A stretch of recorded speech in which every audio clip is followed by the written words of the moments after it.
heard of a bad boss even before you got your first paycheck. I did.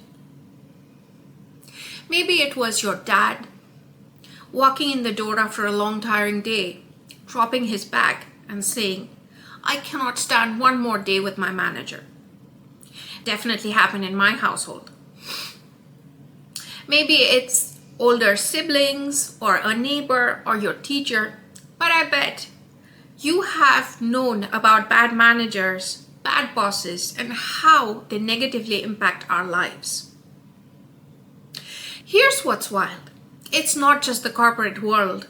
You can be a nurse, a teacher, you can be a vice president of a Fortune 500 company. But there's always someone we need to answer to.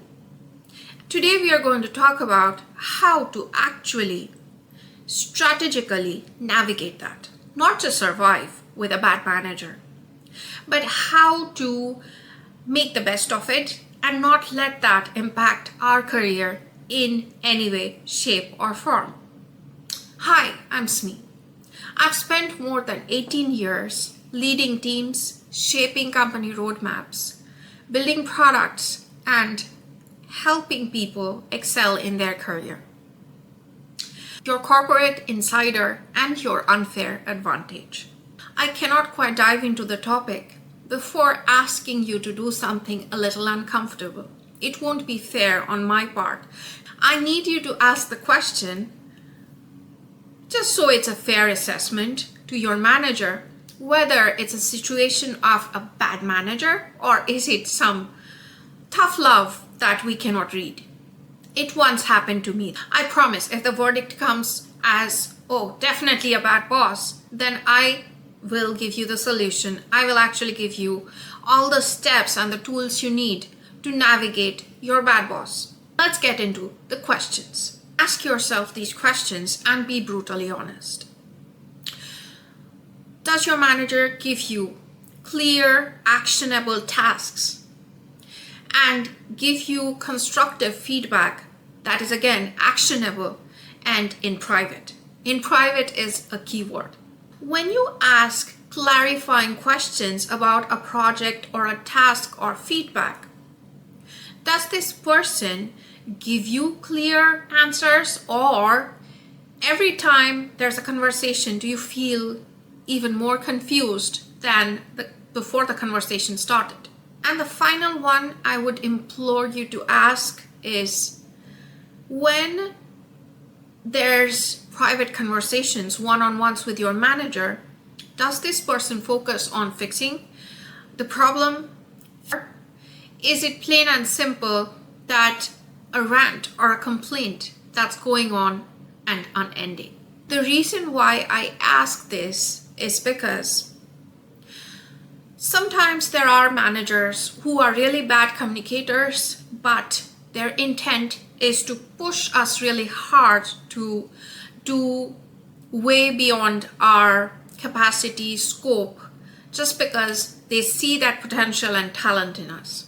I want to make sure I filter out those and put them in a different bucket than truly bad managers. Now, if the answer you have is no to all the questions and your analysis is that I definitely am stuck with a really terrible boss, then the next part of the video is for you to watch. Next, we're going to break down bad bosses into 4 categories. The first one, number 1, is the micromanager, the most common bad manager that's out there in every industry. They want to know every detail of every minute. They want to know what you're doing at every hour of the day. They want to read and review every email you send out. They even feel like breathing down your neck on a Zoom call. I had one of those. After I had worked for years managing a team and correcting reports for senior managers, my new director came in and wanted to review every single dashboard or report I was sending out. It was not easy. And I can tell you that was not a performance problem. That was a trust deficit. And it took me at least 4 months to make him really see that I do not let anything slide, that I'm detail oriented, and that I am even sometimes more serious than him about my deliverables. For a micromanager, it's important to set boundaries in one-on-one, saying, I have already provided you details about this project. What other metric or what other detail do you want to be shared with you, and at what cadence? Once you are consistent with providing updates and at the same time setting up your boundaries and continuously sending the message that you had asked for details, I provided you details, the hovering slows down and then stops. Number 2, this is a very tricky one, the credit stealer, but it's so common that it's cringy sometimes. Your presentations, your slides show up in decks of senior management with no due credit given to you. Your work gets praised and applauded in meetings and town halls with their name on it. And this really impacts our personal life because it is personal. Somebody is taking away all the spotlight that should have been on us. Good news is there is a clear solution to this. It has been used several times by people over and over through the ages. It's creating paper trail. It's creating evidence. It's when after you deliver something, after you have concluded a project, you send out a summary email saying, these are the things we achieved, these are the things I created, this was the reception from the partners or stakeholders. Sometimes it's also a good idea to take feedback from your peers and maybe seniors in your team and name them in your email and say, this was the feedback received from the subject matter experts on this project, on this task. Send it not just to your manager, but to your manager's manager. Your manager will be obligated to say nothing other than awesome job or kudos to you. Type 3, the volatile manager. It is probably the most difficult to have a volatile manager. What is that? It's a person who has mood swings, who is inconsistent, who is cheering you on, being happy on a certain day of the week, but then being unreasonably glum and sometimes even unfairly critiquing your work on another day of the same week. Now, how do you handle, I hate saying this, but a typical narcissistic boss like this? Well, the answer is always the same. Do not feed into their behavior patterns. You have to set up your boundaries and always be curt, polite, and very data-oriented. Bring facts to the table. If they want to ask you clarifying questions, great. But always keep them on their point of helping you understand your task, helping you grow in your career. Once a quarter, set up a meeting with this person and make sure that you and this volatile manager are aligned to your goals, to your needs, and to your perception of how your year is going work-wise. Document that, send an email. The fourth category is the ghost boss. The boss who is never there. The manager who is only there to assign tasks but is never there when it comes to clarifying questions.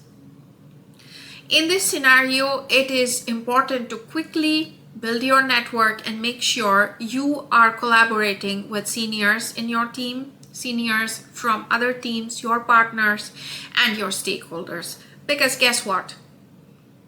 You will have to run a little bit independently in your projects and tasks in this scenario. But in this case, what is crucial that you make it very clear to your manager that, hey, I have independently finished these 12 tasks. I have independently steered this project towards completion without taking any help from you. So can you make sure that the visibility that I deserve for this project is there? Can you make sure I can meet senior leaders and you include me in calls with your manager when it comes to any questions? I want to be there to answer questions because I'm the one who knows the nitty-gritty of this project. Now that we know the 4 categories of really bad managers, let's talk a little bit more about the tools you can utilize to make sure it does not impact your career. You never know, your manager can change in weeks, months, years, but we cannot let another individual's shortcomings negatively impact our life. Tool number 1, do not let this impact your personal life. Do not blame yourself. Do not try to second guess and always doubt your capabilities and skills. If the answers to the questions we had initially confirmed that it's a case of a bad manager, this is something I cannot stress enough. Make sure you do not let this person's shortcomings impact your mental peace, your happiness, and your health. I've seen that happen. Don't let a bad manager wreak havoc in your personal life. That's my tip number 1, tool number 1. Tip number 2, we have talked about this one before. Document, evidence, have a paper trail. It's a little bit extra work to every time save emails, document them, having minutes of meetings.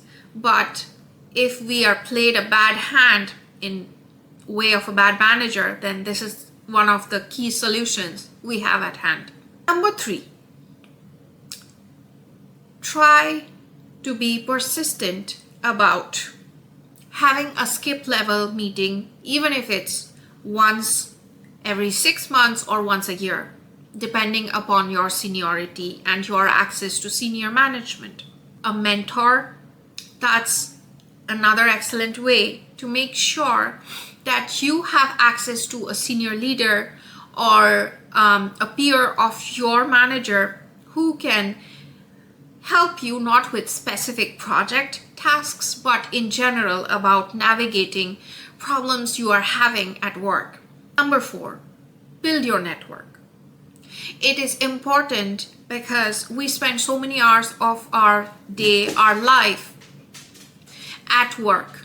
It is so important to build a community and a network of like-minded colleagues, seniors you can go to, people from other teams, stakeholders, and partners. Building good relationships is so underrated and so crucial in our career. Number 5, know when enough is enough and it's time to escalate. Do not feel stressed or shy about reaching out to your manager's manager or even senior to that to escalate any recurring problem that you're having with your manager.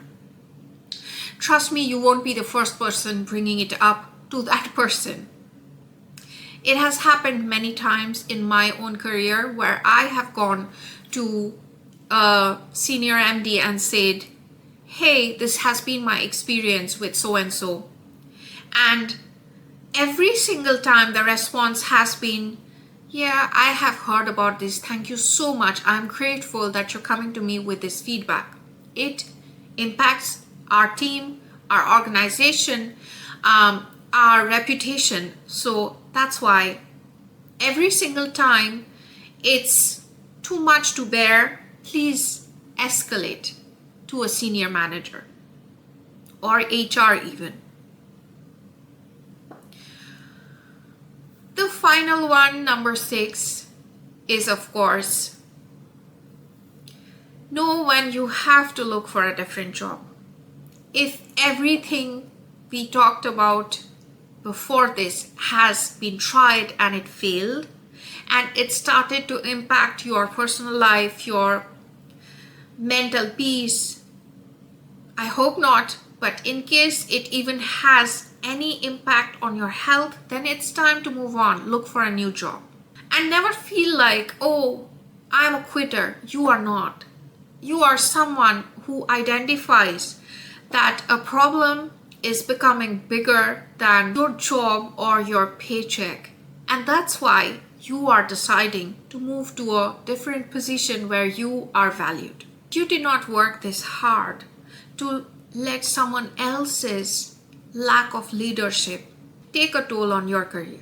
So the next time you feel the Monday blues and almost shudder thinking you have to go work for a really bad manager, come back to this video. Now you have a solution, a structure on how to navigate your problem. If this video If this video was useful to you, I would love for you to stay connected, subscribe, and share this video with a colleague who's ready to take the next step in a similar situation. We are just getting started at Reboot Camp. Tune in for more videos like these from your corporate insider. It's me saying bye. Take care, you.